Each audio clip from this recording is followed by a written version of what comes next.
en fait, quand on est trop dans notre croyance, on se moque des croyances des autres. Donc mon but, c'était de comprendre comment on en vient à s'accorder sur le fait que c'est des esprits ou s'accorder sur le fait que c'est des hallucinations. Tout ce qui, disons, échappe aux lois de la science, tout ce qui a été repoussé par la science en tant que non scientifique, toutes ces pratiques-là sont très peu étudiées en France.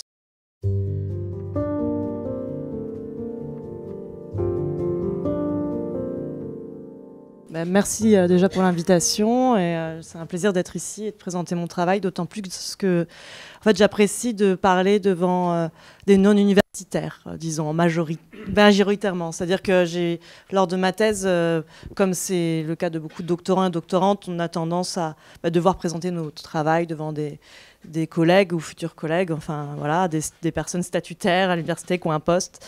Et on apprend à parler d'une façon un peu compliquée progressivement. Parfois, on en fait un peu trop parce qu'on a l'impression qu'il faut se rendre complexe pour être intelligent.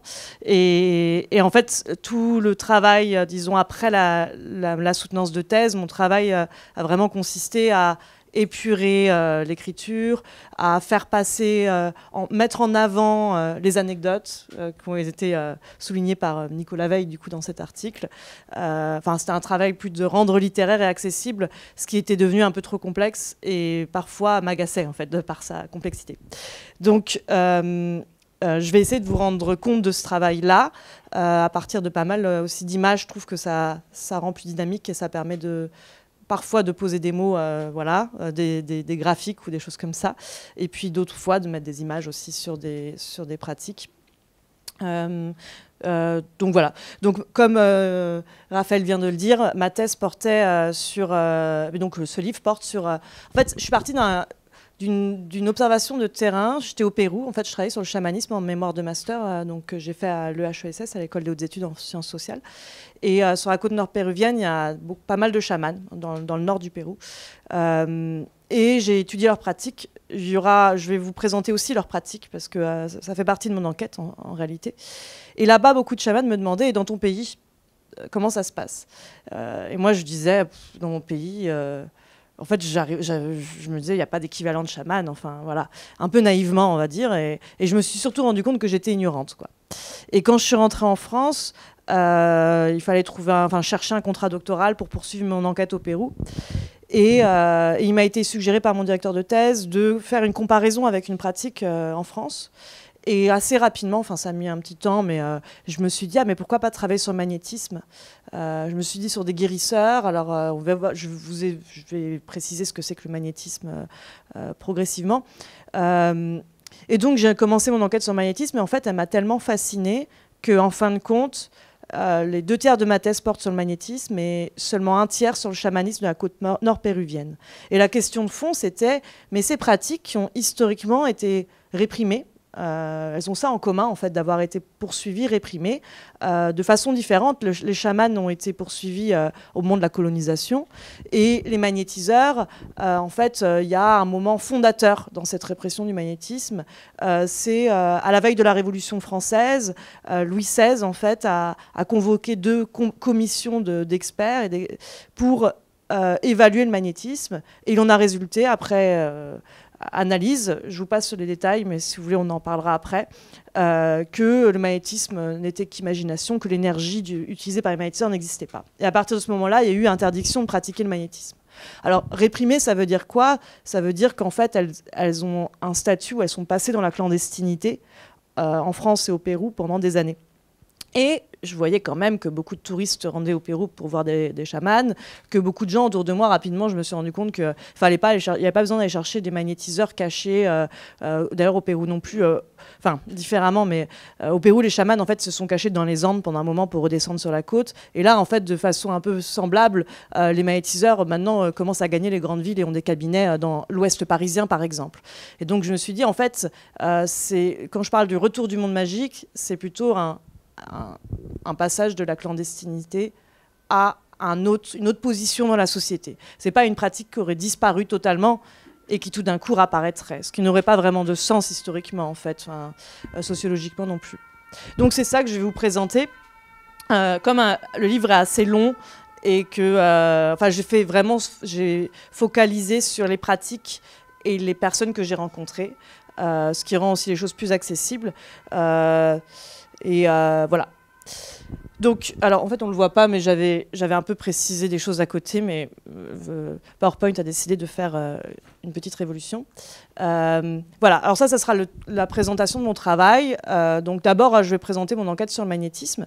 Je vais présenter un trouble que j'ai appelé le trouble de l'ethnographe, vous verrez ce que c'est, et expliquer comment en fait il m'a fallu inventer un concept qui est un peu compliqué pour me sortir de ce trouble. Je vais vous préciser pourquoi. Et enfin, j'en viendrai à l'ethnographie du magnétisme, c'est-à-dire vous décrire la pratique des magnétiseurs. Et ensuite, je vais vous présenter mon travail au Pérou, parce que finalement, dans le livre aussi, il y a une partie sur le chamanisme.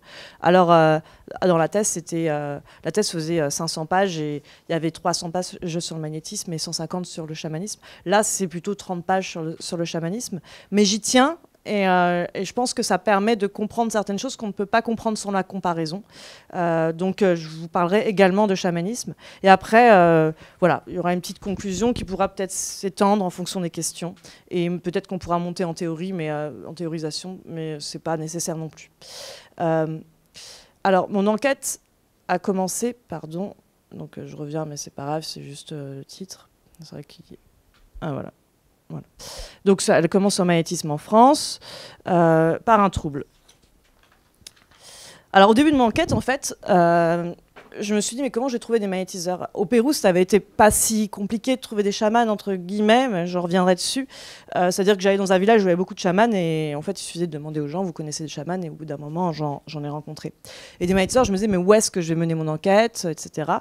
Et en fait très rapidement dans mon entourage il y a des gens qui m'ont dit ah mais moi je connais quelqu'un, on m'a passé une verrue une fois, etc., etc. Et en fait j'ai eu vraiment rapidement plein de contacts, et dès que j'ai pris contact avec ces personnes, elles ont toutes accepté de faire des entretiens. Parmi ces contacts, il y avait un homme qui s'appelle Robert Gamel, dont j'ai conservé le nom parce qu'il est décédé récemment, et un peu en hommage, alors que j'ai anonymisé tous les noms, j'ai conservé son nom, en sachant que, en fait, j'avais oublié, mais dans mon enfance, ma mère m'avait amené auprès de lui alors que j'avais une verrue.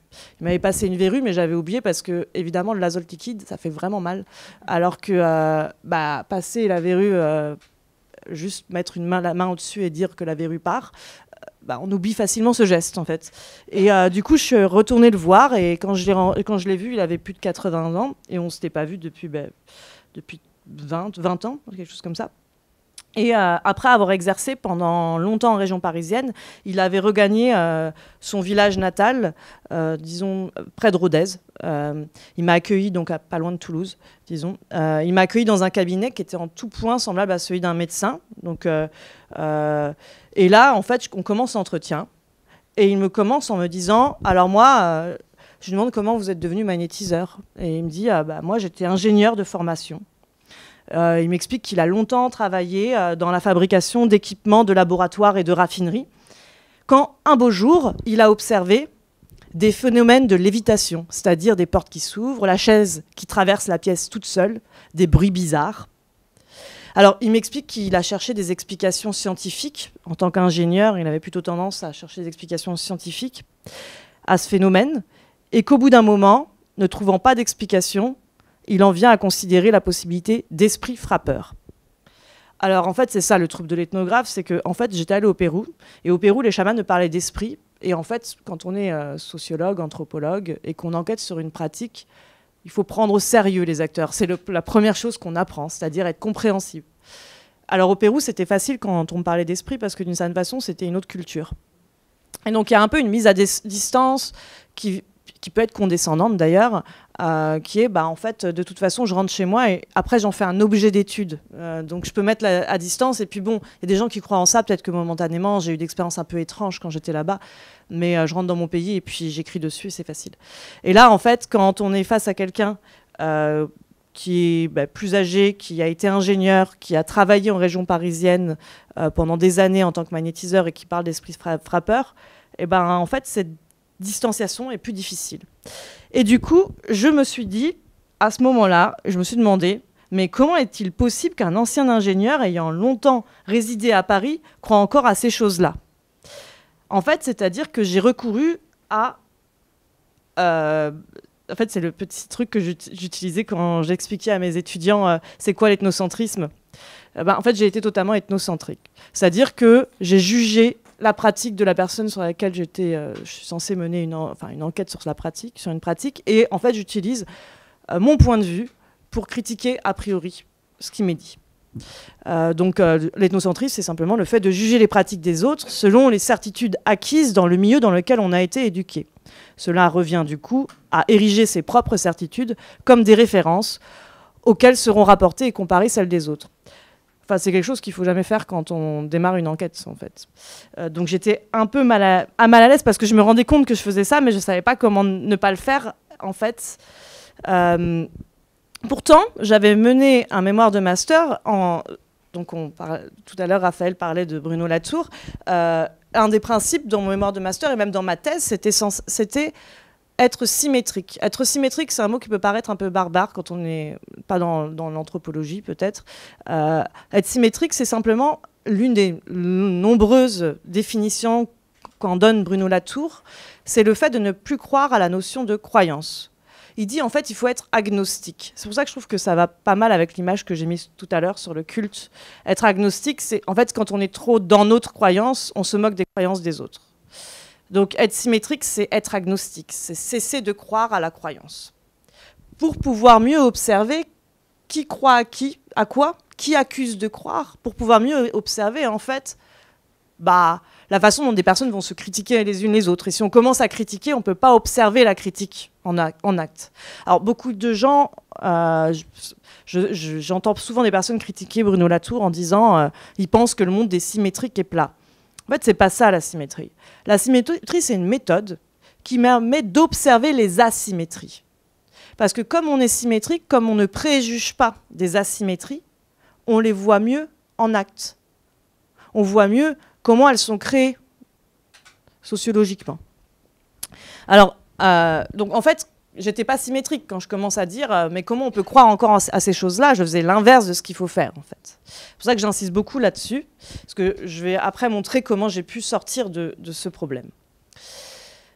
En fait, si j'avais continué dans cette voie, j'aurais été dans la capacité de mener une enquête sur la légitimation du magnétisme en France. Comment, en fait, j'aurais pu mener une enquête sur la légitimation du magnétisme en France, alors que je discrédite par avance ces magnétiseurs et donc je participe à l'illégitimation de ce que je prétends étudier. Ce n'est pas possible, en fait. Alors, Bruno Latour, il y a cette citation, la deuxième, qui est à l'écran, et m'a permis aussi de mieux comprendre pourquoi est-ce que, alors que j'étais au Pérou, je pouvais facilement prendre au sérieux les chamans qui me parlaient d'esprit et qu'il m'a été plus difficile de faire la même chose avec un ancien ingénieur devenu magnétiseur médium en France. C'est que les ethnologues, comme le dit Bruno Latour, qui travaillent dans des domaines exotiques, atteignent souvent, sans trop de difficultés, ce degré d'incertitude ou de grâce qu'il est si difficile d'obtenir quand on traite de nos sociétés. En fait, on est déjà, en étant dans nos sociétés, on est déjà, sans vraiment s'en rendre compte parce qu'on a tendance à l'oublier, engagé dans des polémiques, on est dans une position, on est engagé dans une position. Et après, rencontrer des personnes qui nous remettent en cause dans cette position, c'est une épreuve qui nous permet de mieux comprendre d'où on vient. Et donc après, on verra, on conclura sur d'où est-ce qu'on vient, en fait. De façon générale, quand on est en France, mais la France n'est pas un territoire homogène. Alors, deuxième point, du coup, forger un concept pour éviter l'ethnocentrisme. Alors, pourquoi forger un concept ? Parce que en fait, c'est un domaine de l'anthropologie ou de la sociologie, le magnétisme. En fait, disons la magie en France. Si on veut prendre le mot magique, on pourra revenir dessus si c'est le mot qu'il convient d'utiliser. Mais tout ce qui, disons, échappe aux lois de la science, tout ce qui a été repoussé par la science en tant que non scientifique, toutes ces pratiques-là sont très peu étudiées en France. C'est-à-dire qu'en fait, on va les chercher ailleurs parce que, comme je l'ai dit, c'est plus facile, en fait, d'aller travailler sur ces objets d'études-là quand ils sont loin. Du coup, il n'y a pas beaucoup d'outils qui permettent de réfléchir de façon sociologique à ce que sont ces pratiques. Un outil qui a été beaucoup utilisé, qui est beaucoup décrié aujourd'hui par les anthropologues, c'est le concept de croyance.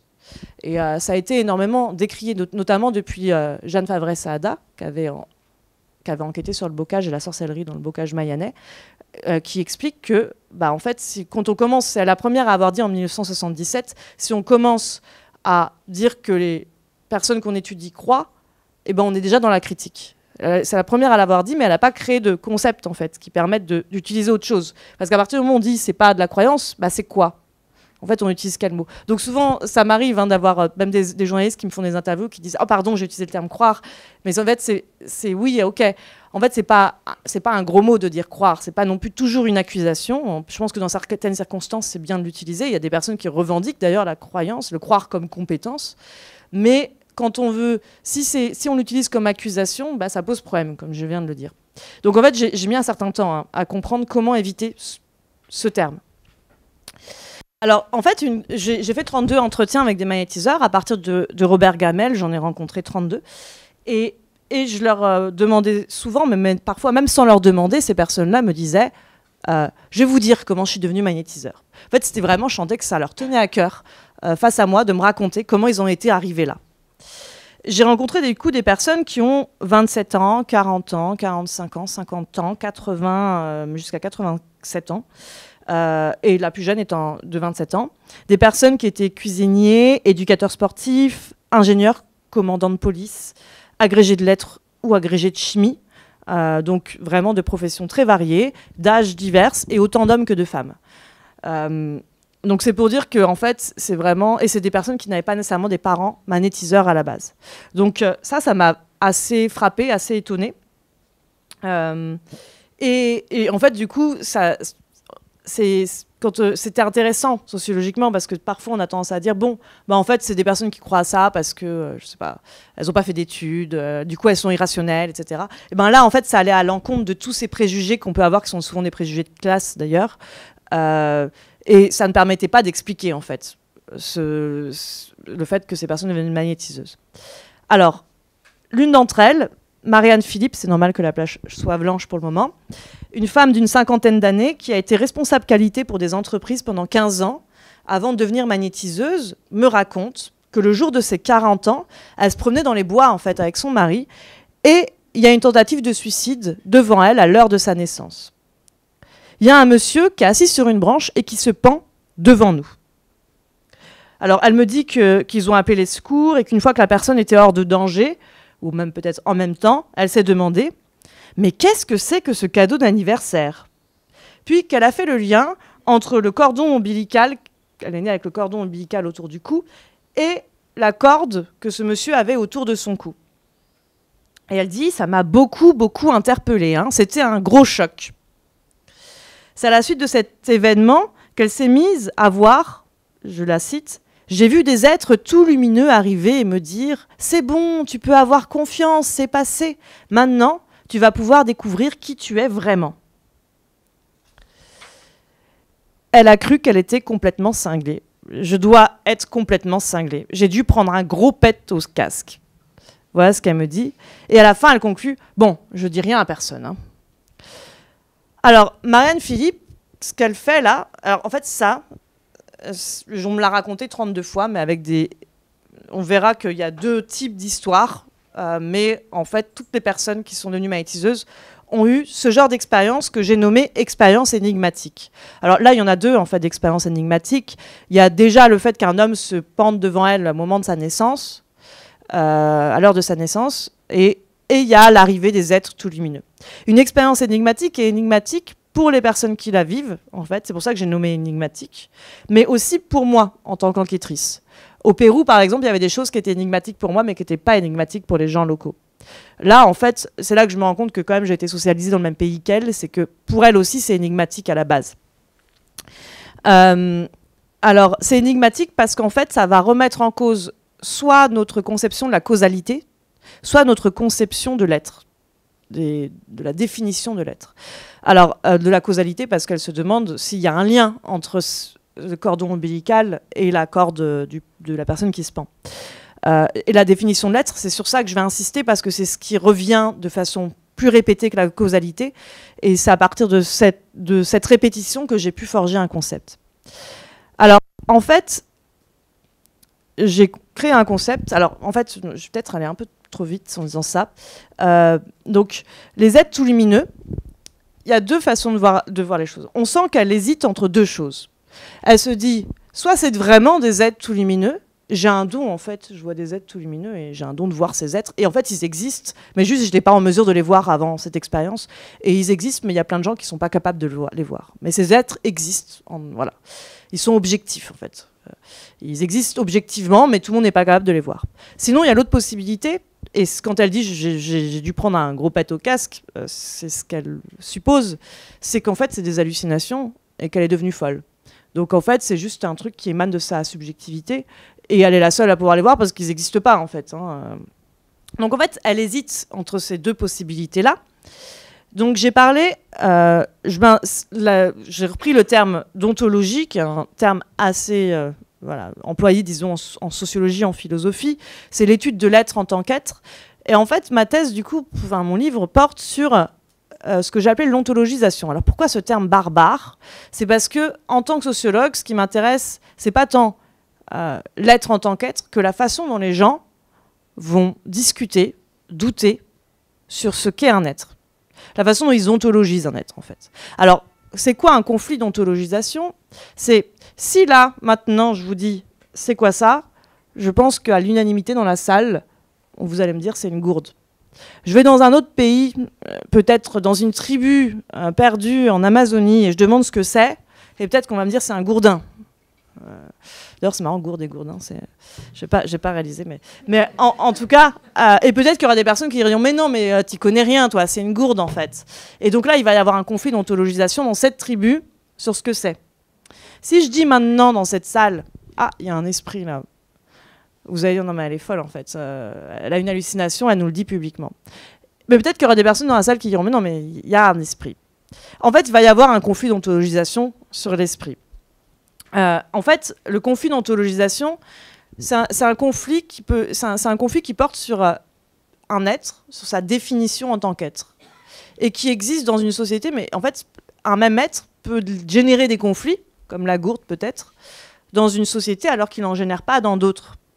Et par exemple, sur la côte nord péruvienne, dans le village où j'étais, il était tout à fait commun de dire qu'on voyait des esprits, et j'entendais rarement des personnes avec qui je discutais de me dire mais non, mais c'est pas un esprit, c'est une hallucination. Ça, en fait, je l'entendais pas à Toukoumé, dans le village où j'étais. À Lima, j'aurais pu peut-être l'entendre, mais pas à Toukoumé. Par contre, en France, d'ailleurs, dès que je parle de ça, on me dit souvent non, mais c'est des hallucinations. Et j'ai beaucoup de collègues qui me disent bon, c'est des hallucinations. Mais en fait, en faisant ça, ils prennent part au conflit. Et moi, mon but, c'est d'étudier ce conflit. Donc, mon but, c'était de comprendre comment on en vient à s'accorder sur le fait que c'est des esprits ou s'accorder sur le fait que c'est des hallucinations. Donc voilà, j'ai fait un petit schéma. C'est que dans le cas de Marianne Philippe, il y a possibilité d'objectiver, c'est affirmer que ce sont des êtres tout lumineux, ou de subjectiver, c'est dire que ce sont des illusions, des hallucinations. C'est ça le résumé du conflit d'ontologisation, mais que j'ai observé chez toutes les personnes qui m'ont dit qu'elles étaient devenues magnétiseuses, en fait.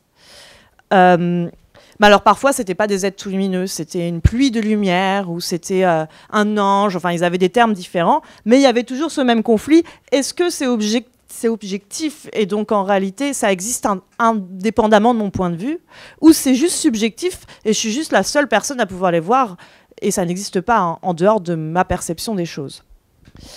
Alors, un autre cas qui était un peu plus courant que celui des êtres tout lumineux, c'est celui de ce commandant de police qui a quitté son travail de commandant de police pour une retraite anticipée pour devenir médium et magnétiseur.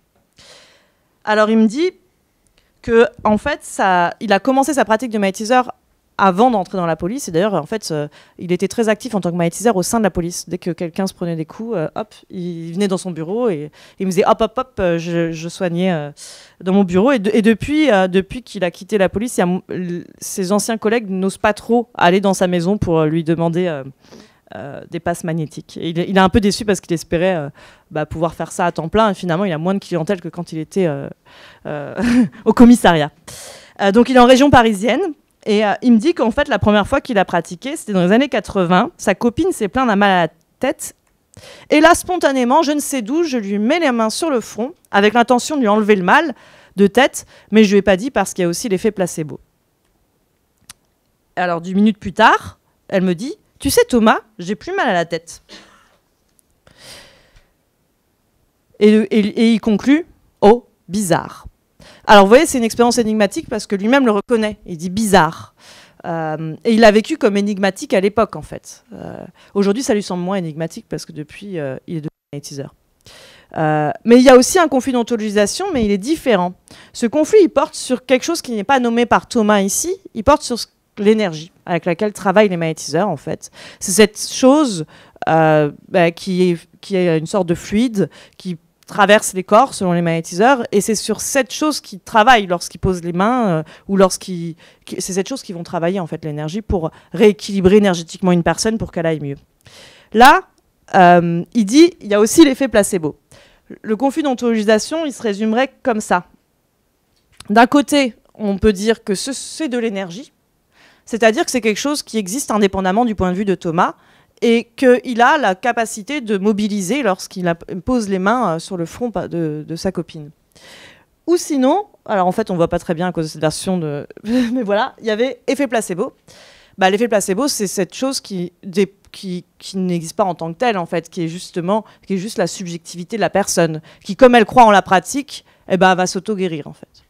Et donc, c'est d'un côté objectivation, soit c'est de l'énergie, soit c'est des esprits, de l'autre, c'est une subjectivation, c'est juste des hallucinations, c'est juste un effet placebo qui n'existe pas en tant que tel, en fait. Donc, en fait, ça, c'est la façon de résumer tous les entretiens que j'ai faits avec des magnétiseurs. À chaque fois, cette question, elle s'est posée à un moment donné. Et qu'est-ce qui se passe, en fait? Il y a un autre conflit qui est soit je suis magnétiseur médium. Si je dis que c'est vraiment de l'énergie et des esprits, j'ai le don de voir, j'ai le don de soigner, et donc je suis magnétiseur médium. Soit je suis fou. Dans le cas des esprits, en fait, il y a souvent cette suspicion de folie. Et d'ailleurs, il y a des magnétiseurs qui avant de devenir magnétiseurs, ont fait un petit passage par l'hôpital psychiatrique parce qu'ils ont dit j'ai des visions, etc. Et en fait, ils sont criés schizophrènes. Il y en a un d'entre eux qui a été diagnostiqué schizophrène. Ou je suis normal, en fait. Si c'est un effet placebo que j'ai mobilisé, dans le cas de Thomas, c'est simplement... en fait, je suis quelqu'un de normal et j'ai juste activé un effet placebo chez la personne, mais je n'ai pas un don particulier. Mais en tout cas, il y a un conflit. Et ce conflit, quand il implique des esprits, est beaucoup plus radical. Alors, ce qui se passe, c'est que... Ce que j'ai compris, c'est que pour devenir magnétiseur ou médium... il faut remporter ce conflit. Pour remporter ce conflit dans notre société, c'est assez simple. C'est qu'il faut rencontrer des personnes qui pratiquent également et qui vont nous rassurer sur notre état de santé, en fait, mental. Qui vont nous dire, en fait, t'as le don. Regarde, réessaye. Et donc, en fait, toutes les personnes qui sont venues magnétiseuses ou médiums, c'est des personnes qui ont rencontré d'autres magnétiseurs, d'autres médiums qui lui ont dit « Non, mais moi aussi, je vois la même chose que toi. Moi aussi, je sens la même chose. » Et au lieu de dire que c'est des hallucinations, vas-y, essaye, tente, dis ce que tu vois, vérifie auprès des gens que tu vois quelque chose qui existe pour ces personnes-là, tente de les guérir. Voilà, ils ont fait des tests et progressivement, elles ont eu des personnes qui sont venues les consulter et elles sont devenues magnétiseuses. Et en fait, au point qu'au bout d'un moment, elles avaient cette activité a pris tellement d'importance pour elles qu'elles ont abandonné leur travail initial pour devenir magnétiseuses à temps plein. Alors, dans la suite de mon enquête, je me suis demandé, donc ça c'était pour les entretiens, et après j'ai observé 60 séances de magnétisme. Et je me suis demandé, ok, il y a un conflit sur l'énergie, sur les esprits, il y a un conflit, mais dans la pratique, est-ce qu'il y a un conflit? En fait, comment se manifestent dans la pratique les esprits, l'énergie? C'est quoi la pratique des magnétiseurs en soi? Et comment ça se manifeste? En fait, j'ai compris quelque chose, c'est que dans l'entretien, lorsque les personnes me racontent ce conflit qu'elles ont vécu, elles sont aussi dans une position de justification vis-à-vis de moi. Parce que j'arrive avec un dictaphone et je suis censée être une scientifique, donc on va se justifier. Et on va me dire « Ah, j'ai douté ». Et on va dire « Non, mais ça existe vraiment, en fait, hein, les esprits, ça existe vraiment ». Et on a presque l'impression que ça existe comme existerait l'électricité. Mais en fait, ça n'existe pas de cette façon-là dans la pratique. C'est-à-dire que quand on en parle, quand on justifie, on a tendance à l'objectiver, quand on dit que ça existe, en tout cas. Alors qu'inversement, les personnes qui disent que ça n'existe pas ont tendance à dire que c'est que des hallucinations. Mais dans la pratique, c'est quoi la manifestation de l'énergie et des esprits? Alors, en fait, là, je vais centrer l'attention sur l'énergie parce que ça ressemble pas mal aux esprits d'une certaine façon et je ne peux pas faire une comparaison en plus avec le chamanisme sinon je vais m'éparpiller. Donc j'ai observé 60 séances de magnétisme. Alors là, je vais vous décrire le cas de Victor Noiret, qui est un magnétiseur de la région parisienne. Donc vous voyez son cabinet. Là, vous avez une photo et un plan du cabinet. Donc il y avait deux sièges, moi je m'asseyais là et la patiente ou le patient s'asseyait là. Victor était ici devant son ordinateur. Là, c'est la porte et la table de soins où la personne allait s'allonger. Alors les personnes qui venaient, donc c'est dans l'ouest parisien. Elles venaient, ils commençaient d'abord par les interroger sur leur maladie, en leur demandant pourquoi elles venaient. Les personnes venaient généralement pour des problèmes de peau, du zona, des psoriasis, verrues, brûlures, des affections chroniques, lombalgie, arthrose, des problèmes d'anxiété, de dépression, voire d'addiction. Alors après l'entretien, Victor demande à la personne de s'allonger sur le dos sur la table de soins et il commence généralement le soin au niveau de la fenêtre qui est ici. Il fait des passes énergétiques lointaines de la personne qui est allongée avec les yeux fermés. Il va travailler, par exemple, parfois il va faire des passes énergétiques au-dessus des chaussures de la personne, par exemple, ou au-dessus en disant, en fait, je travaille son rapport au sol, par exemple. Voilà, en fait, il va faire des passes énergétiques et il va arpenter le cabinet. Parfois, il va venir vraiment près de la personne et poser les mains sur elle, mais très, très légèrement. Il y a d'autres types de styles de magnétisme, en fait. Je vais y revenir, mais là, c'est sa façon à lui de travailler. Et voilà ce qu'il me dit. Ah ouais, mince, on voit pas la citation, parce qu'elle était là. Mais c'est pas grave, je vais la lire. Il me dit « Je me laisse guider. C'est comme si je me mettais en vibration avec la personne et l'énergie vient, je laisse faire. Et mon corps se déplace et en fait, on m'indique, par exemple, je commence toujours là au niveau de la fenêtre pour sortir un peu du champ d'énergie de la personne. Il faut que je sorte pour bien voir et je travaille petit à petit en entrant dans son énergie. Et sous le travail, tac, tac, tac, ça se libère et après, je vais ressortir encore, je m'éloigne, je ressors. » En fait, la majorité des magnétiseurs dont j'ai observé la pratique se livrent à un travail purement énergétique. Ce qui est particulier, c'est que jamais ils ne vont objectiver radicalement l'énergie. Jamais ils vont dire « Tiens, l'énergie, elle est là, dans ta jambe, ou elle est à tel endroit, tu la sens, tu la vois ?» Jamais, donc ils vont l'objectiver de cette façon-là, mais ils ne vont pas non plus la subjectiver en disant « Ça m'est arrivé plein de fois d'entendre des patients dire « Mais est-ce que c'est l'énergie ?» Ils vont dire c'est peut-être l'énergie que tu sens, mais je peux pas te le dire. Et ils vont pas te dire mais c'est qu'une hallucination, c'est que de l'imagination. Ils vont pas la subjectiver. C'est-à-dire que ce que j'ai observé en entretien, quand je dis un conflit d'ontologisation, il y a d'un côté la possibilité que ce soit qu'un effet placebo, et d'un autre côté la possibilité que ce soit de l'énergie qui existerait un peu comme existerait de l'électricité. En fait, j'ai observé que l'énergie, elle a une façon d'être qui est très particulière et qui va un peu à l'encontre de la façon dont on pense l'existence en Occident, c'est qu'en fait, elle se balade toujours depuis une objectivation radicale vers une subjectivation radicale, sans jamais atteindre aucun des deux pôles. Elle est partout et nulle part en même temps, en fait. C'est une façon d'être qui est très particulière. Pour le dire encore autrement, l'énergie, en fait, elle est intersubjectivée. C'est une entité fuyante qui est indissociable de celles et ceux qui en font l'expérience. Elle vacille d'une matérialité universelle, qui serait cet endroit où on dit « elle est ici, là, maintenant », à une subjectivité radicale qui est, on va dire, c'est que de l'imagination, mais sans jamais atteindre aucun des deux extrêmes. C'est pour ça que les magnétiseurs la disent subtile, en fait. Ils disent l'énergie, elle est subtile. Et en fait, les esprits, ils ont aussi ce mode d'être dans le soin. Alors, je passe le soin médiumnique. J'ai observé en fait des séances de médiumnité également. Et en fait, je me suis rendu compte que le mode d'être des esprits est également comme ça. C'est aussi je pense que c'est une des raisons pour lesquelles plein de gens vont dire mais ça n'existe pas parce que en fait, c'est un mode d'être qui est tellement particulier qu'on a besoin de soit l'objectiver radicalement en disant c'est ici maintenant à tel endroit, ou soit de dire non mais dans ce cas c'est que de l'imagination. Alors on reviendra peut-être en conclusion sur ce que ça veut dire en fait, plus généralement. Mais avant ça, j'en viens au... voilà, du coup c'est pour conclure, quand on est dans un entretien, donc dans une position dans laquelle les magnétiseurs et les magnétiseuses ont tendance quand même à se justifier auprès de moi quand ils ne me connaissaient pas, après au bout d'un moment quand ils me connaissaient ils faisaient plus ça, et ben ils vont mettre en scène un conflit d'ontologisation, un conflit sur qu'est-ce que c'est que cette chose que j'ai vécue. avec cette possibilité, soit j'objective et je dis que ça existe vraiment, soit je subjective et je dis bah, c'était une hallucination, un effet placebo. Mais dans la pratique même, je parle d'intersubjectivation, c'est des êtres qui sont ni dans ce pôle radical ni dans celui-là. Il y a une sorte de doute. Il y a un vacillement, en fait, de l'être.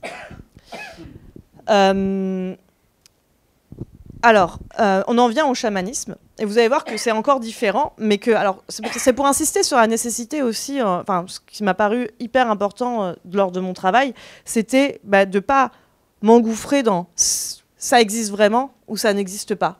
Parce que dans ce cas-là, en fait, je fais partie de la critique et je suis aveugle à ce qui se produit. Et de ne pas dire que c'est juste une croyance, parce que dire que c'est juste une croyance, très souvent, c'est dire la personne est irrationnelle, elle croit en des choses qui n'existent pas. Donc il y a la suspicion de ça n'existe pas. Là, en fait, en créant ces concepts, ça m'a permis d'observer quelque chose. Et en fait, ce qui est assez étonnant, c'est que j'ai retrouvé la même chose au Pérou, mais décalée et transformée. Et c'est ça que je vais vous présenter maintenant. Donc, une enquête sur le chamanisme. Mince, il est un peu... Voilà. Alors, mon terrain, juste pour que vous vous rendiez compte où c'était. Ça, c'est une carte du Pérou. Vous avez Lima ici.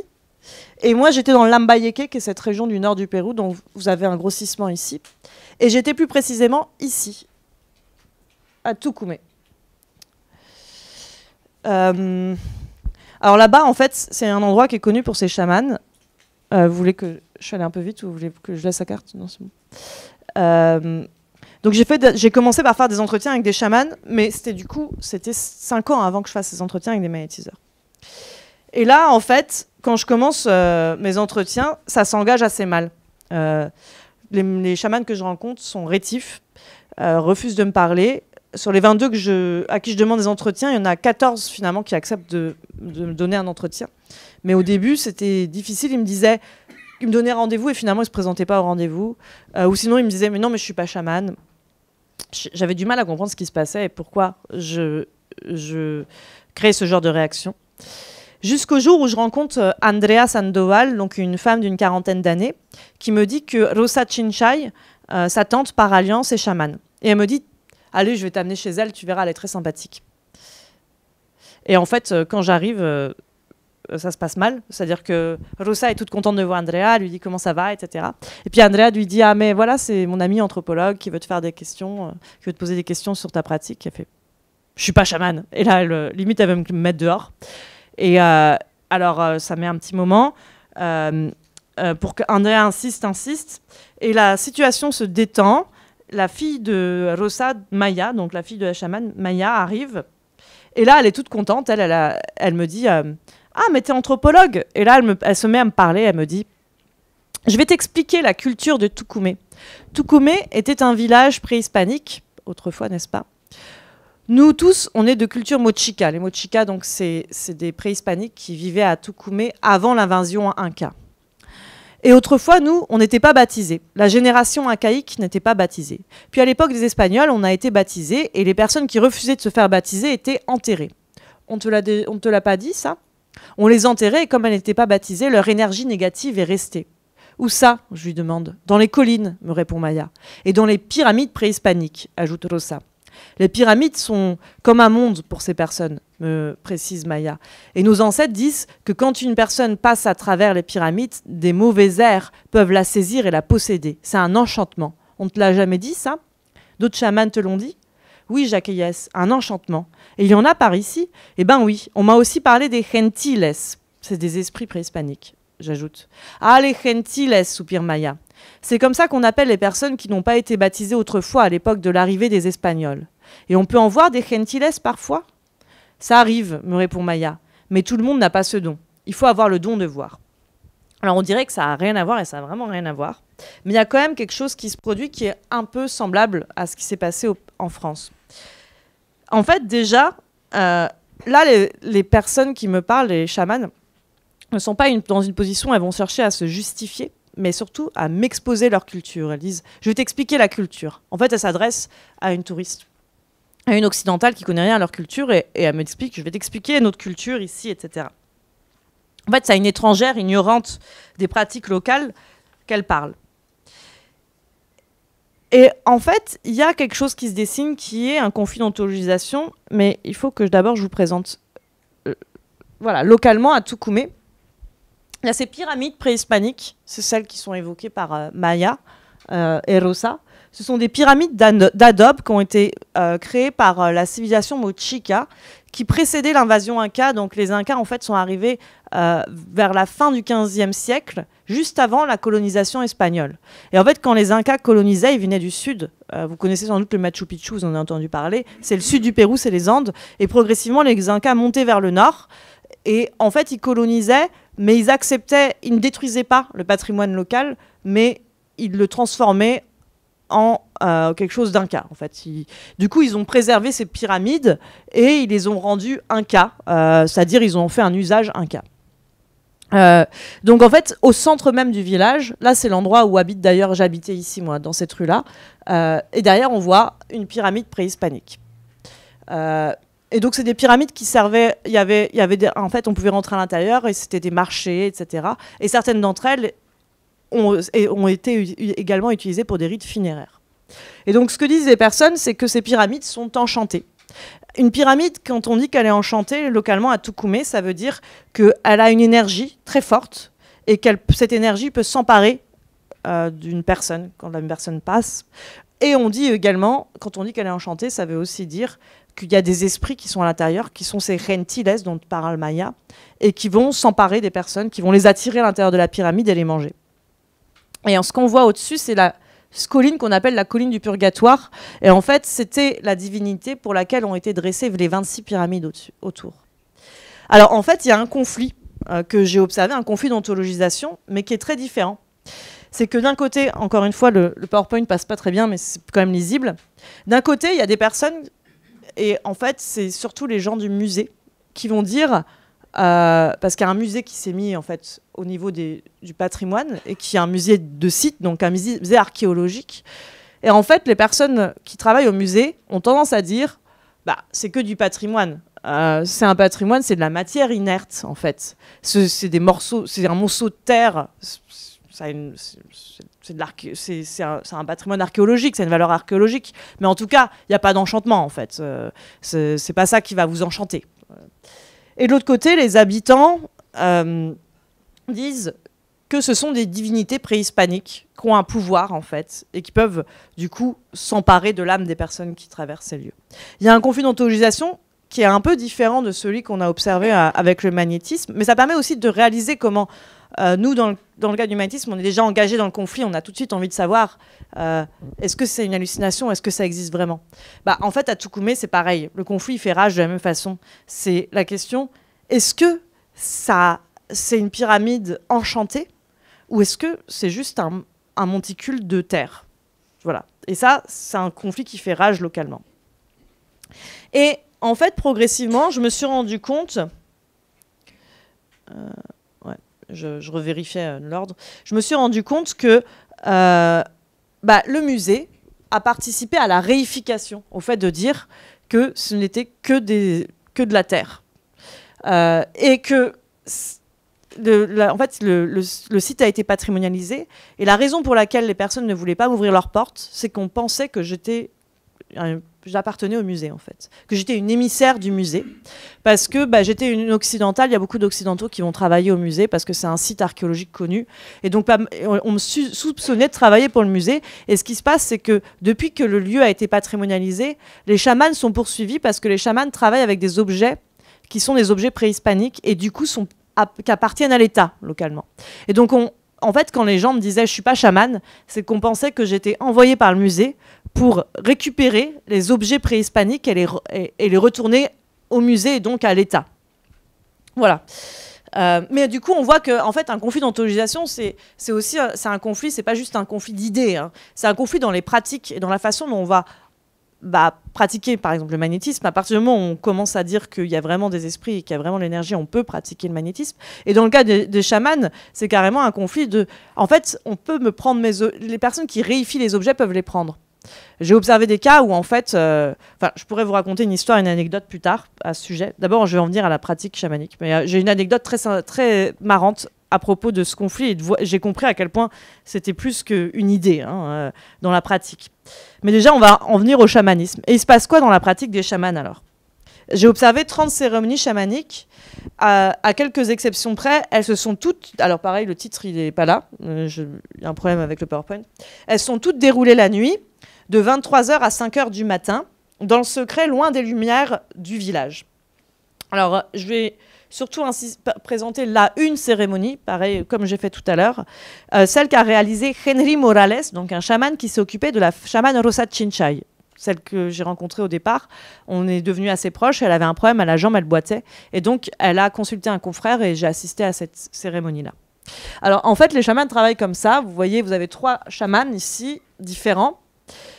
Ils ont une mesa, donc c'est ça en fait les objets préhispaniques, il n'y a pas que des objets préhispaniques, en fait c'est un mélange d'objets, les anthropologues aiment parler de syncrétisme dans ce cas.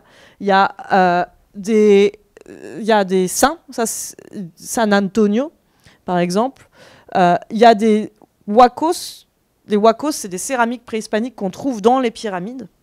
Il y a des crânes humains qui proviennent également des pyramides préhispaniques, en fait, et qui ont parfois été hérités par le chaman de père en fils depuis des générations, en fait.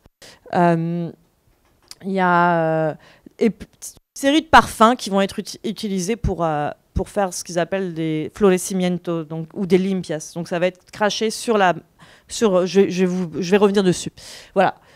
Et donc, vous avez des dimensions de mesa, ça s'appelle la mesa, d'hôtel différent, en fonction des chamans. Et tous travaillent dans cette position, donc face à la mesa, et les patients vont se présenter ici, devant la mesa, à ce niveau-là. Bon, celle-là, elle est plus rudimentaire, et c'est un chaman qui est moins connu, et tout le monde dit que c'est un charlatan, parce qu'il est moins connu dans le village. Mais les autres, là, c'est des... En fait, en fonction de la grandeur de la mesa, va être un signe de légitimité locale. Donc ça, c'est la messa du chaman dont je vais décrire la cérémonie. 2 jours, j'ai pris cette photo-là. Ah oui, et un autre point, c'est que les messas sont toujours divisés en 2 parties. Une partie qui va s'appeler El Banco Ganadero, c'est la partie qui va receler les énergies négatives et permettre de faire le mal, d'envoyer des mauvais sorts, c'est pour certains chamans qui font la magie noire, mais surtout se protéger des mauvais sorts envoyés par les autres, dans le cas des autres chamans. Et le Banco Curandero qui va permettre de faire le bien. Donc il y a des énergies positives et fait le bien. Et souvent, ce qu'on observe, c'est que sur le Banco Curandero, il y a des statuettes catholiques, alors que sur le Banco Ganadero, tout est préhispanique. En fait, on voit que c'est la transformation, la pratique liée à la critique coloniale, parce que lorsque les chamans ont été réprimés par les catholiques, du coup, ils ont intégré la critique. Les catholiques leur disaient « vous êtes des sorciers, vous faites le mal, vous travaillez avec le diable ». Et donc, du coup, d'accord, le côté ganadero, celui qui permet de faire panique. Et par contre, le catholicisme, c'est bien, etc. C'est le côté curandero, c'est celui catholique. Souvent, c'est ce qu'on retrouve, et c'est une intégration de la critique. C'est comme ça que la pratique s'est transformée du fait de la colonisation. Alors, ce qui se passe, c'est que pendant la cérémonie, donc là, le chaman est devant sa messa, les assistants sont à côté, les patients derrière. On était dans la campagne, dans un lieu abandonné, et les patients se présentent à tour de rôle ici. Et en fait, le chaman va prendre un cactus, qui est un cactus magique, en fait, le San Pedro. En fait, il le fait bouillir et il donne à ses patients et ses patientes ce cactus. Et c'est ce cactus qui lui permet de voir les esprits, de voir les enchantements, de voir les problèmes de ses patients. Donc tout le monde le prend. Et en fait, je vous passe ces détails, mais le chaman... On n'entend pas trop, mais c'est pas grave. Là, ces 2 jours, je lui ai demandé de répéter 7 jours parce que de nuit, je ne pouvais pas prendre de photos ni rien. Donc ça, c'est le cactus en question, le San Pedro, dont il va faire une mixture que tout le monde va boire. Et après, il va chanter et souffler sur sa messa. En fait, ce qu'il va faire, c'est qu'il va parler à tous ces objets-là. Et il va les réveiller au début du rituel en chantant, en soufflant de l'alcool de canne à sucre dessus.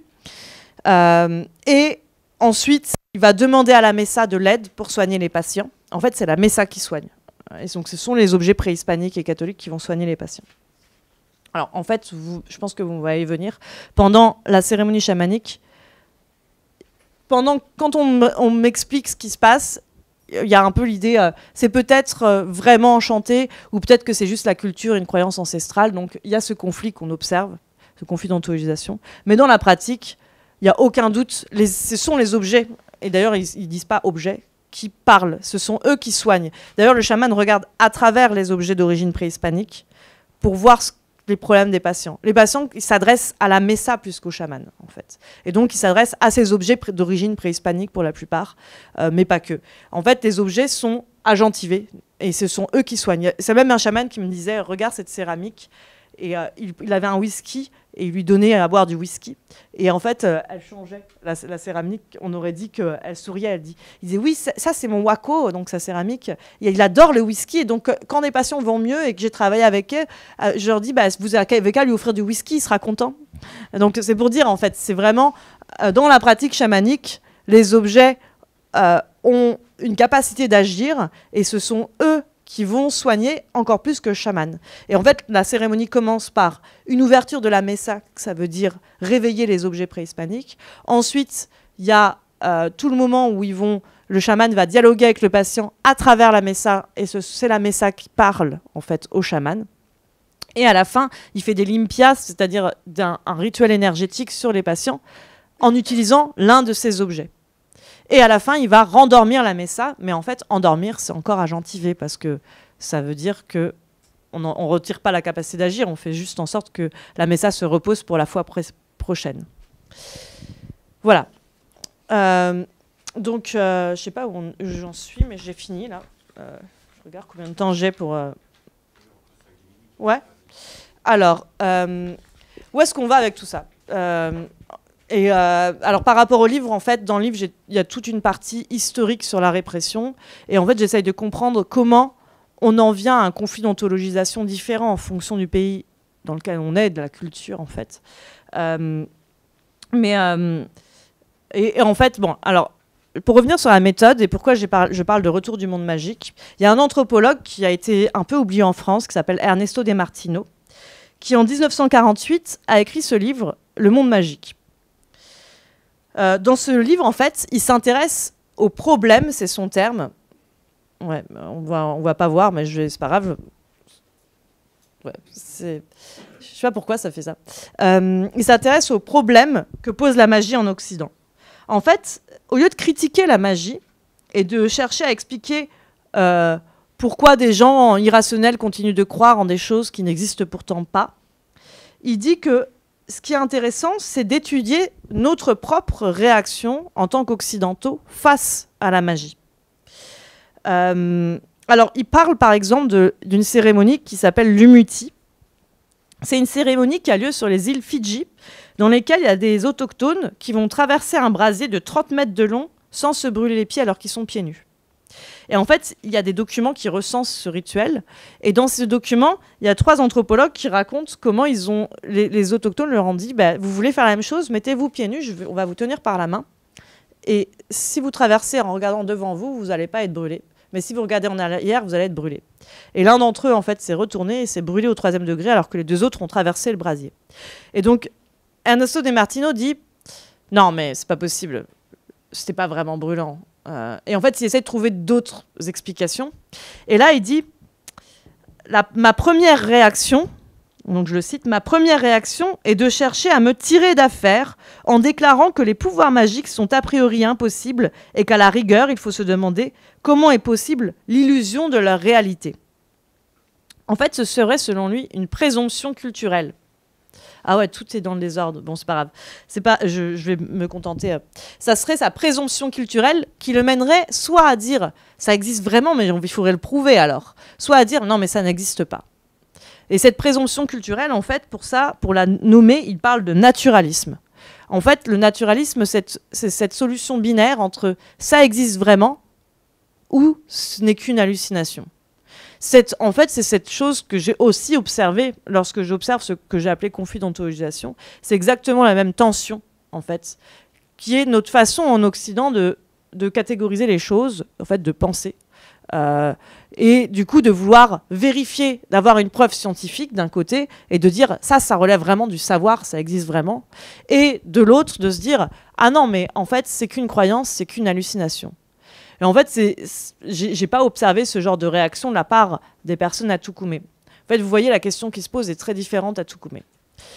Donc en fait, je vais juste conclure là-dessus sans aller plus loin parce que ça serait long de définir vraiment le naturalisme. Mais c'est pour dire que dans le livre, en fait, ce que j'essaye de faire, c'est d'en venir plus généralement à partir de ces observations à une réflexion sur ce qu'est le naturalisme, ce qui est en train de se passer aujourd'hui avec la légitimation des pratiques que j'étudie, en me demandant est-ce que c'est une remise en cause du naturalisme ou est-ce que c'est autre chose ? Donc c'est ce que je fais en fait en allant plus loin dans l'enquête. Là, je vous ai présenté simplement l'enquête sur le magnétisme et le chamanisme, mais j'en viens à une histoire des pratiques et enfin à leur considération par des scientifiques aujourd'hui. En me demandant si ce qui se produit aujourd'hui, ce serait une sorte de sortie du naturalisme avec ces pratiques-là, ou au contraire, rester dans le nature. En fait, j'enlève le suspense, mais en fait, ma théorie, c'est plutôt qu'aujourd'hui, on reste naturaliste, mais on est dans un naturalisme qui est plus réflexif. C'est-à-dire qu'il y avait une position autrefois dans laquelle on allait plus radicalement critiquer, et je parle de naturalisme strict, dans laquelle on va directement rentrer dans le débat.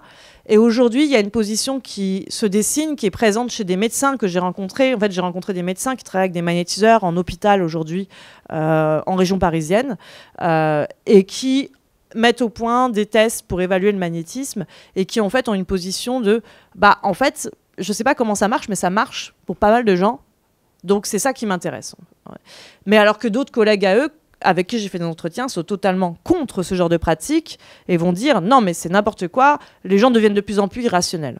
Donc il y a un conflit entre ces médecins, mais quand même il y a une position qui était sans doute moins présente à une époque, qui est celle des médecins que je dis naturalistes réflexifs. Ce sont des personnes qui réalisent que ça pose problème, comme le fait Ernesto De Martino, mais en viennent à dire en fait, il faudrait réussir à prendre ce problème comme objet d'étude. Voilà. Donc je vais conclure là-dessus et comme voilà. Merci pour votre attention.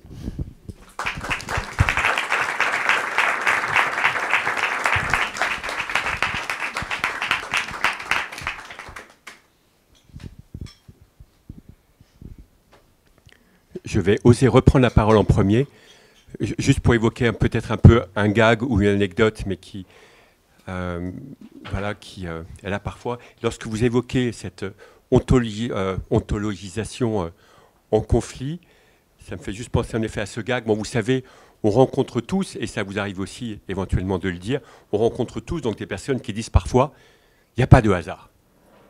Et quand j'entends ça, je réagis un peu en me disant, vous êtes sûr ? Il n'y a vraiment pas de hasard. Bon.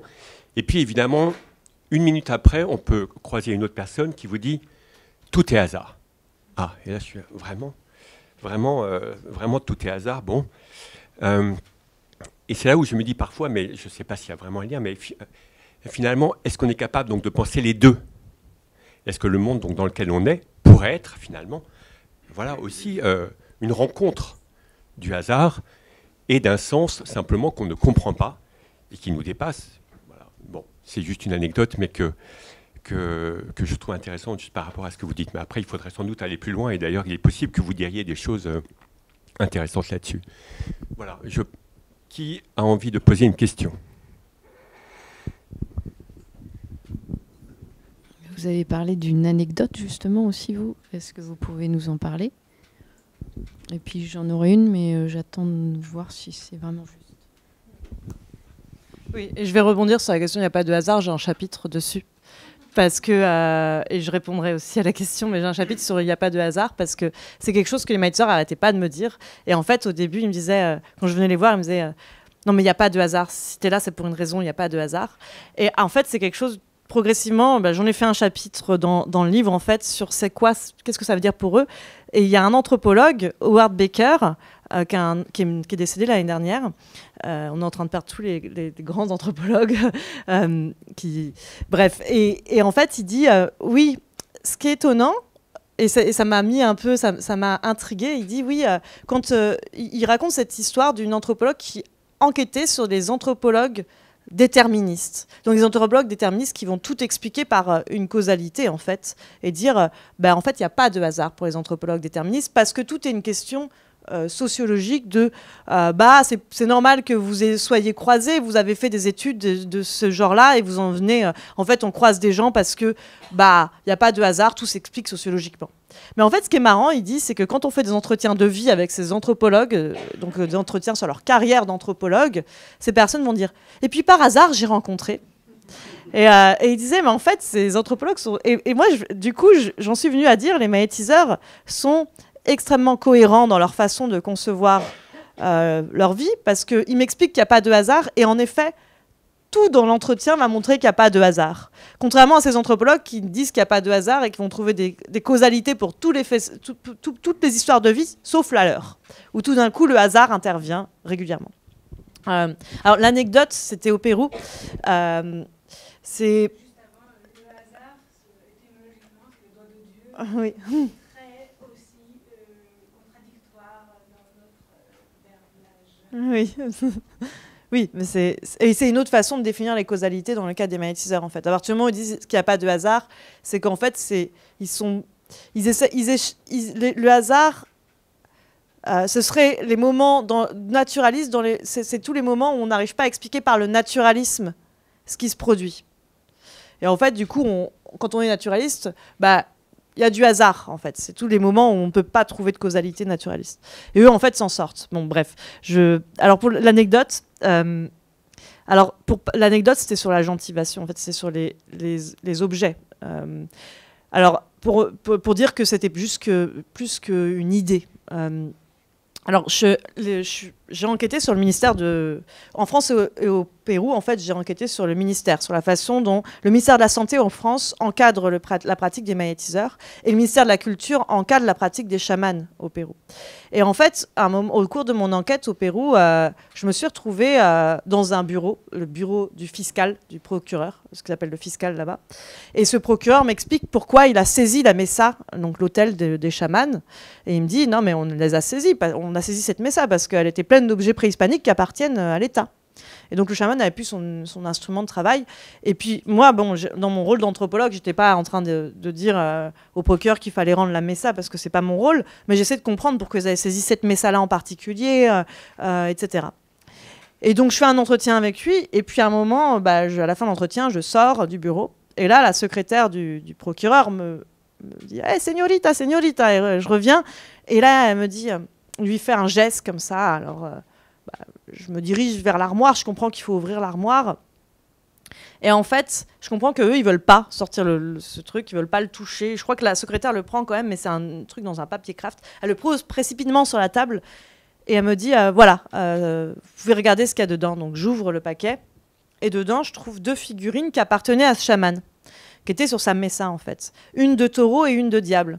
Mais ce qui m'étonne, c'est que ces 2 agents du ministère n'arrêtaient pas de réifier ces objets en disant que c'était des appartenances à l'État, des objets préhispaniques qu'il fallait mettre derrière des vitrines dans un musée, en gros. Mais par contre, ils ne veulent pas y toucher. Et là, je dis, mais c'est quoi ça ? Ça appartenait aux chamans. Mais pourquoi c'est ici Non, mais parce que c'est pas préhispanique. C'est-à-dire que, comme vous avez vu, sur les messas des chamans, il y a à la fois des objets préhispaniques et il y a des objets qui ne sont pas préhispaniques. Et donc là, c'était des objets non préhispaniques, mais ils n'allaient pas les rendre aux chamans parce que ils ne savaient pas quoi en faire, quoi. Et ils me disent, c'est un cadeau, c'est pour vous. Moi, ok.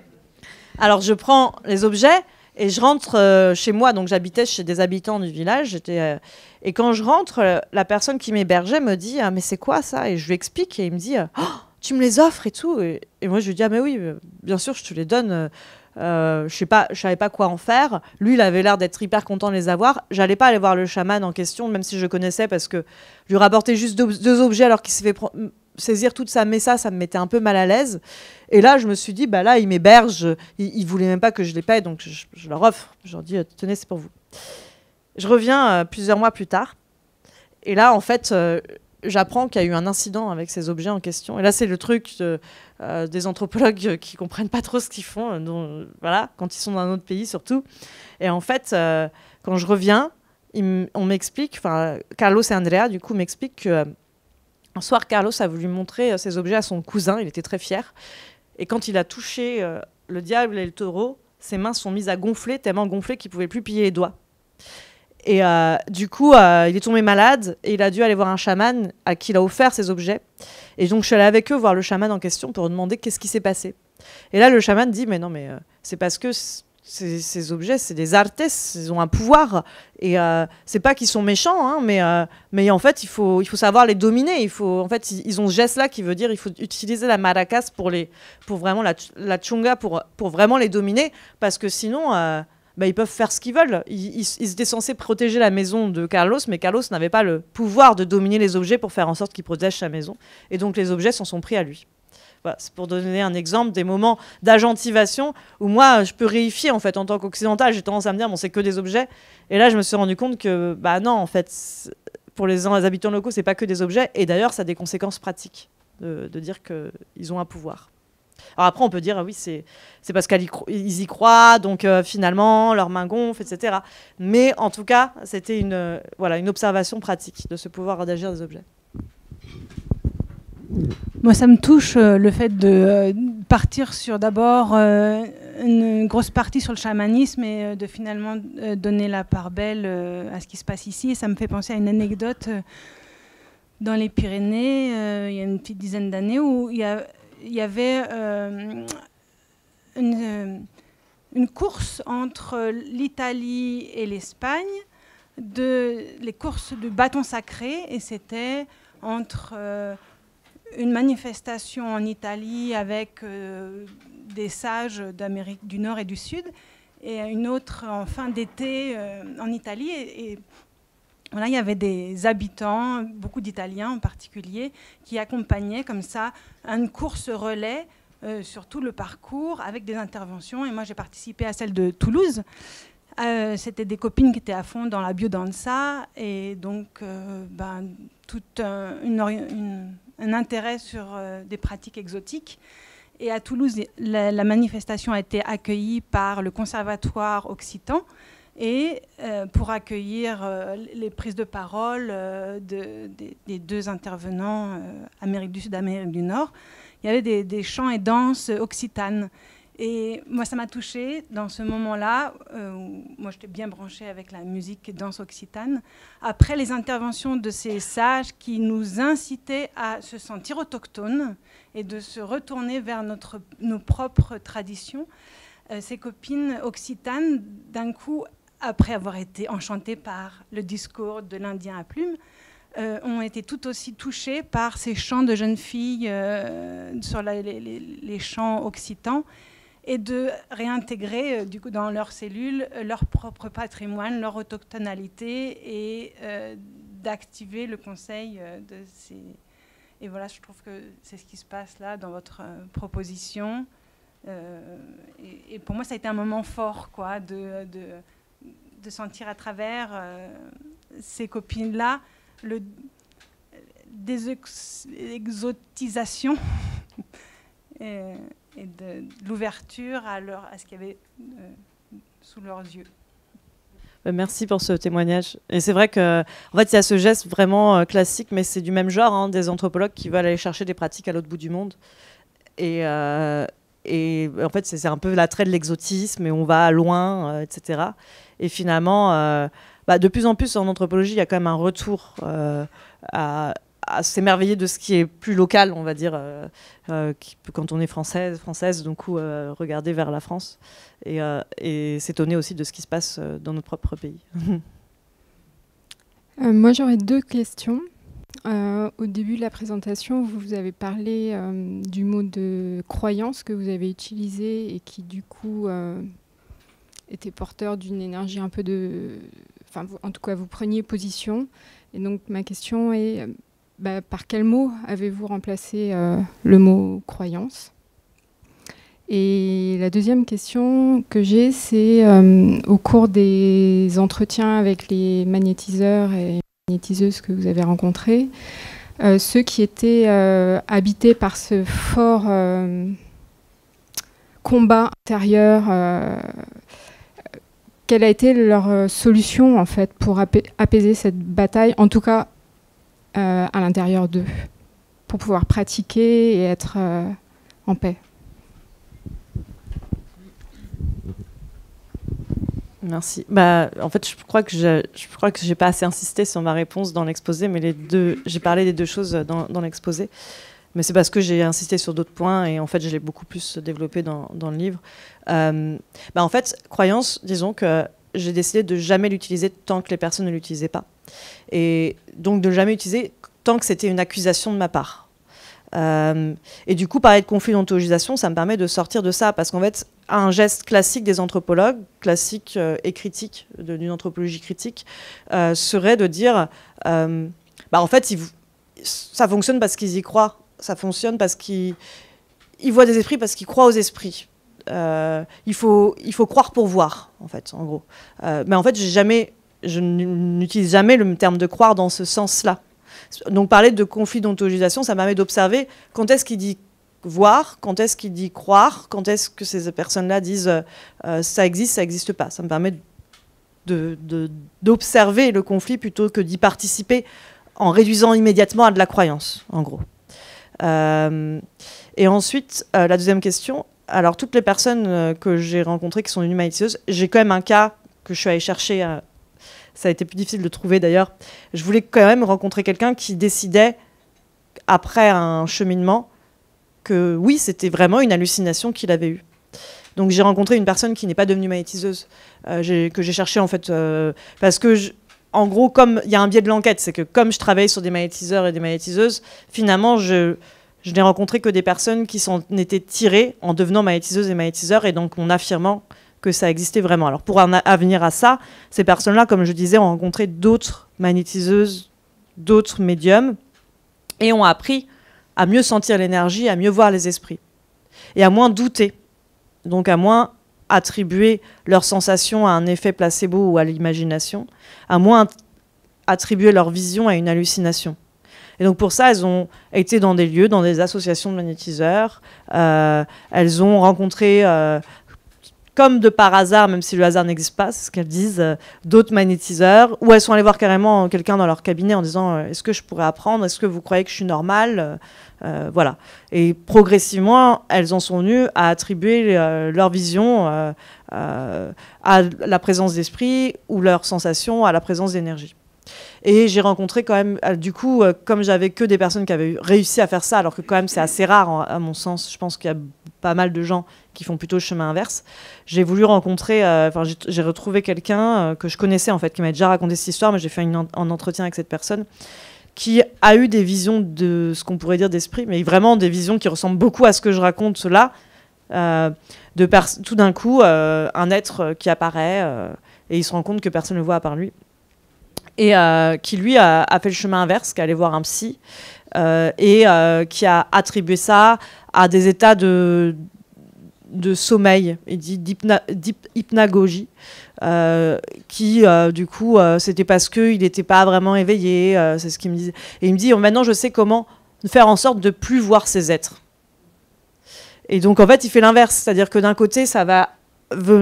si on dit que c'est vraiment des esprits et qu'on se dit médium et qu'on trouve un intérêt finalement à cultiver cette présence, et ben en fait on va apprendre à les faire venir de plus en plus aussi. Et puis dans son cas, en fait, lui, il voulait pas du tout rentrer là-dedans et il m'a dit non, mais en fait j'ai compris que c'était des hallucinations, des types d'hallucinations, que ça venait de moi, que c'était des trucs intérieurs, et j'ai trouvé le moyen de m'opposer à cette présence, quoi. Voilà, ne pas le faire venir. Et donc c'était en consultant un psy qui lui a d'ailleurs dit si vous pensez que c'est vraiment des esprits, ça ne relève pas de mes compétences. Si vous pensez que c'est des hallucinations, là ça relève de mes compétences et en tant que psy je peux vous aider à aller mieux, en fait, à les faire disparaître si ça vous pose problème, quoi. Merci pour la présentation. Est-ce que dans vos observations au Pérou, vous avez rencontré des chamans qui utilisent l'ayahuasca? Oui, alors, tiens, je vais revenir au Pérou. Voilà. Voilà. En fait, le Pérou, on dit au Pérou, il y a trois zones, en gros. Il y a la côte, les Andes et l'Amazonie. Et en fait, du coup, il y a des rituels chamaniques qui sont liés, il y en a une multitude de chamanismes, et qui sont liés à l'usage des plantes locales. Sur la côte, en tout cas ici, c'est vraiment l'usage du San Pedro, donc c'est le cactus dont j'ai parlé, qui est un cactus qu'on dit hallucinogène, mais je préfère pas utiliser ce terme parce que hallucinogène, ça veut dire qu'on a des hallucinations, mais les chamans ne disent pas que c'est des hallucinations. Ceux que j'ai rencontrés, en tout cas, ne disent pas que ce qu'ils voient, c'est des hallucinations. Dans les Andes, c'est plutôt la coca, donc la feuille de coca, qui est utilisée dans des rituels différents que je n'ai pas du tout étudiés, mais dans lesquels on va, par exemple, faire un jeté de feuilles de coca pour observer dans les feuilles de coca ce qu'elles disent. Après, ils vont mâcher la coca aussi. Enfin, voilà, il y a des rituels qui sont liés à la coca. Et en Amazonie, c'est l'ayahuasca. Donc, c'est un breuvage qu'on dit aussi hallucinogène, comme le San Pedro, qui va être une combinaison, en fait, de 2 plantes. Voilà, et qui est extrêmement puissant en tant qu'hallucinogène. On va considérer que c'est un des hallucinogènes. En Occident, on dit que c'est un des hallucinogènes les plus puissants. Alors, comme l'ayahuasca est très très connu, beaucoup plus que le San Pedro, en fait, l'ayahuasca a été patrimonialisé au Pérou avant le San Pedro. Le San Pedro vient d'être patrimonialisé et depuis ce moment, les chamans ne sont plus poursuivis. Il a été patrimonialisé au moment en fait où j'ai soutenu ma thèse, à peu près. Mais le San Pedro, alors ça dépend En fait, je travaille dessus en ce moment. En ce moment, je fais un post-doctorat sur l'usage en Occident d'ayahuasca, de San Pedro, de psychédéliques en général. Et j'ai rencontré des chamans de la côte qui m'ont proposé l'ayahuasca parce que, étant donné que c'est très connu, il y en a certains qui ont décidé d'aller apprendre avec des Indiens Shipibo en Amazonie, comment ils disent maîtriser l'ayahuasca. Et donc certains chamans dont je suis devenue assez proche, disons, m'ont proposé d'en prendre avec eux. Et donc le rituel dont j'ai parlé tout à l'heure, c'est un rituel de San Pedro. San Pedro qui en fait est administré, même si c'est un grand verre, je pense qu'il est relativement faible en mescaline, qui est la substance psychédélique du San Pedro, c'est la mescaline. Alors que l'ayahuasca, alors du coup, dans le rituel de San Pedro, les chamans peuvent parler, les patients aussi, marcher, etc. Quand on m'a donné l'ayahuasca, j'étais juste assis sur une chaise, je ne savais même plus si j'étais sur une chaise ou pas, et je passais mon temps à vomir en gros et à avoir des visions extrêmement fortes, mais qui sont des visions si fortes que je ne savais plus si j'avais les yeux ouverts ou fermés en fait. Donc c'est vraiment autre chose, une autre dimension, et je n'ai pas étudié les rituels. J'ai aussi pris l'ayahuasca en Colombie avec des Indiens Kofan. Et en fait, c'est un autre type d'ayahuasca et c'est un autre type de rituel, mais c'est quand même des rituels qui sont, de ce que j'en ai vu, appris ou lu, pas toujours en fait, hein, mais en tout cas, c'est pas des rituels dans lesquels tous les patients vont pouvoir se lever à un moment donné. Alors après, si, au Brésil avec le Santo Daime. Bon, je suis pas une spécialiste, mais la façon dont je l'ai vécu, c'était une expérience très forte de vision liée à mon passé, etc. Et parfois, il y a eu un rituel quand même, parce que j'en ai pris 5 fois avec des chamans, et l'un des rituels, c'était dans une cérémonie où tout le monde avait pris, où là, il y a eu une lutte du chaman contre une entité extérieure. Voilà, j'ai assisté à cette lutte, voilà, pour répondre brièvement.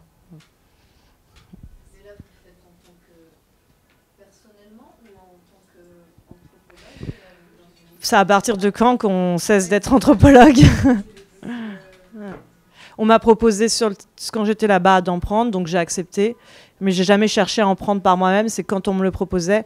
Et donc il y a eu des moments où des chamans m'ont proposé parce qu'ils en prenaient avec d'autres chamans et où j'ai accepté et j'ai assisté à ces cérémonies-là. Et en fait, ça va être l'objet d'un livre qui va paraître normalement bientôt, dans lequel je parle de l'un de ces rituels notamment. Et plus du chamanisme en fait. C'est vraiment ça sera un tout petit livre qui parlera plus du chamanisme local et de certaines expériences ou observations sur place. Vous n'avez pas eu trop de conséquences par rapport à ça? Pardon. Quel type de conséquences? Par rapport à ce que vous avez pris Des conséquences sur le moment, j'ai eu des visions et c'est tout.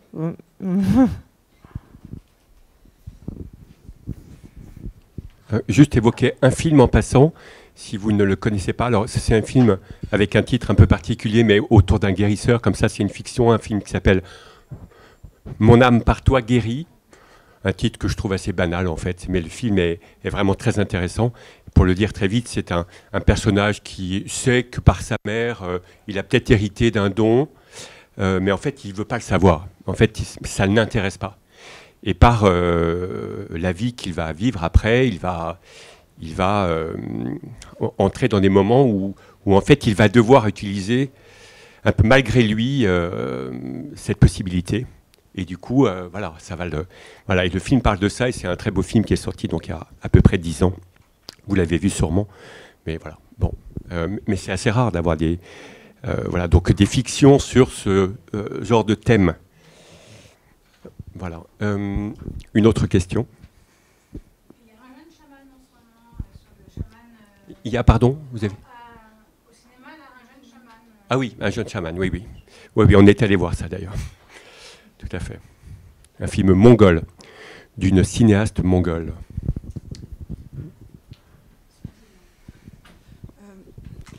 Bonsoir, merci beaucoup pour votre présentation. Je trouve ça très bien parce que ça permet de mettre en lumière en fait des choses dont on n'ose pas forcément parler. Juste petite question, l'écriture de ce livre, en fait, pour vous, l'objectif final, c'était juste l'exposition en fait de tout ce que vous avez observé, ou est-ce qu'il y avait une arrière-pensée derrière ça en fait?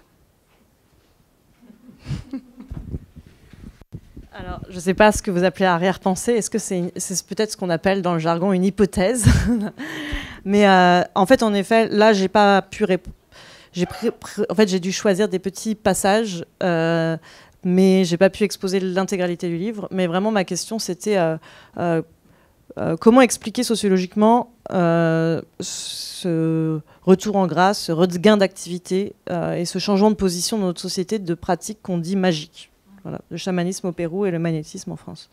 Et donc j'en viens à l'expliquer par l'histoire des pratiques. Alors, je ne sais pas si ça répond à votre question. Arrière-pensée, disons que peut-être que vous faites plutôt référence à ma position personnelle vis-à-vis de ce genre de pratique à la base. Voilà, c'est ça, par rapport à vous, une façon de voir les choses peut-être justement moins scientifique. Est-ce que du coup, c'est pour peut-être permettre à la population d'avoir un regain d'intérêt par rapport à ça? Est-ce qu'au contraire, vous avez eu vraiment l'intention de poser l'esprit scientifique là-dessus pour que voilà, chacun trouve sa position? Enfin, je pense que beaucoup d'anthropologues et sociologues en fait partent de. On travaille sur ce qu'on appelle un objet d'étude pour des raisons qui sont personnelles en fait, dans le sens où on a été affecté nous-mêmes dans notre vie par quelque chose qui fait que finalement on va se dire j'aimerais bien travailler là-dessus de le mettre à distance et de le scientifiser. Et moi personnellement. Alors, je ne vais pas rentrer dans des choses non plus trop personnelles, mais dans mon enfance, ma mère m'a amenée avec elle en Amérique latine et j'ai eu l'occasion par moments d'observer des rituels qui ne me semblaient pas si bizarres parce que je les avais observés enfant. Et quand on est enfant, on met moins à distance en tant que bizarre des choses que plus tard, en tant qu'adulte, une fois qu'on a été éduqué dans une société, on a tendance à trouver étrange, disons. Et donc, ça, je pense que ça a été quelque chose où plus tard, je me suis dit « Ah, mais cette chose-là, finalement, c'est bizarre, non ?» C'est-à-dire qu'en étant éduquée en France, etc., j'ai eu ce regard un peu d'étonnement en pensant à ces pratiques. Et parallèlement à ça, comme j'avais commencé en faisant des études plutôt scientifiques, rapidement, je me suis dit que je n'avais pas envie de travailler dans un laboratoire ou d'être vraiment une scientifique à proprement parler. Mais par contre, ce qui m'intéressait, c'était plutôt l'histoire des sciences, la façon dont les sciences se sont construites en tant que sciences, en marginalisant des pratiques qui ont progressivement été dotées de termes de magie. Je me suis demandé comment, quel avait été ce mouvement et pourquoi des pratiques étaient considérées comme magiques et non scientifiques. Donc ça, c'était plus l'intérêt intellectuel. C'était juste par rapport, vous disiez que donc en France, les magnétiseurs vont être un peu contrôlés entre guillemets par le ministère de la Santé et qu'au Pérou c'est le ministère de la Culture. Donc au niveau du ministère de la Santé, ça fait pas débat. La pratique du chamanisme. En effet, ça a été une question qui m'a étonnée. En fait, au Pérou, j'avais envie, en travaillant justement sur cette question dont je parlais là, le rapport à la science. En fait, au Pérou, j'ai observé, en tout cas à Tucumé, parce que je pense que c'est différent dans d'autres parties du Pérou, et notamment à Lima. Je pense que c'est bien différent, mais j'ai pas enquêté sur Lima. Parce que, par contre, je suis souvent passée à Lima, parce que j'atterrissais à Lima, et après, je prenais le bus jusqu'à Tucumé. Et donc, à Lima, je voyais que les personnes, quand je leur disais que je travaillais sur le chamanisme, me disaient souvent c'est du charlatanisme. Et je pense qu'il y a un débat et que peut-être que localement, il y a des médecins qui disent ce genre de choses. À Tucumé, quand je suis allée voir des médecins pour leur demander leur rapport avec le chamanisme, ils me disaient « Ah bon, il y a des chamans ici ?» Et en fait, c'est parce que c'était des... Alors, il y a un énorme désert médical, comme c'est le cas en France, c'est le cas au Pérou, et en pire, en fait. C'est-à-dire que parfois, j'allais voir un médecin, il y en avait quelques-uns, mais en fait, Tucumé, c'est un village, mais il y a quand même en tout... en fait, en gros, le centre, il va y avoir quand même entre 7 et 20 000 habitants en fonction de l'endroit où on décide que c'est le centre ou pas. Et après, en fait, il y a des maisons qui sont extrêmement éparpillées. Et on ne sait plus si ça appartient à Tucumé ou à Iyimo, qui est le village qui est juste à côté. Et en fait, du coup, dans le centre même de Tucumé, il y a un centre médical. Et quand j'y suis allée, j'ai attendu 2-3 heures pour être reçue, et en voyant que les gens en faisaient la même chose. Et après, quand on vit vraiment dans la campagne, c'est très compliqué, et parfois il n'y a pas de médecin pendant 2-3 jours, quoi. Et donc après, quand j'ai fait d'entretien avec ces médecins, ils me disaient ah oui, il y a des chamans. Je dis mais vous venez de vous et ah non, moi j'ai fait mes études à Lima, et on m'a mis là parce que pour que je pratique, quoi. Mais en gros, ils restaient 6 mois, ils arrivaient de Lima avec aucune connaissance du terrain local. Et certes, il y a juste une personne qui m'a dit « Ah oui, j'ai entendu dire qu'il y avait des chamans et qu'il y a des patients qui vont d'abord voir des chamans avant de nous voir nous. » Mais en fait, ils n'étaient pas du tout au courant. Voilà. Mais en fait, par contre,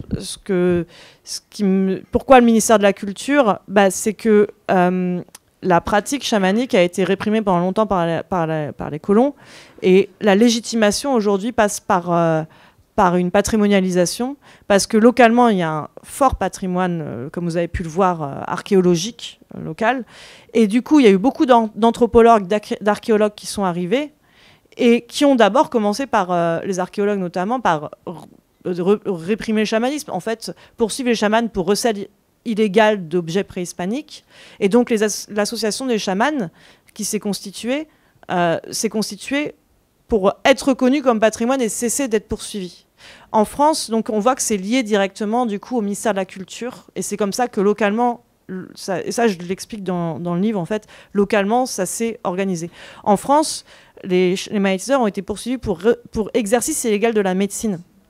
Et donc ils sont aussi unis en association. Alors ça, j'ai pas insisté beaucoup dessus là, mais en réalité j'ai enquêté sur l'association des chamans au Pérou et l'association des magnétiseurs en France. Et en fait, ils sont organisés en association et pour répondre aux poursuites d'exercice illégal de la médecine, être reconnus comme thérapie complémentaire. Voilà.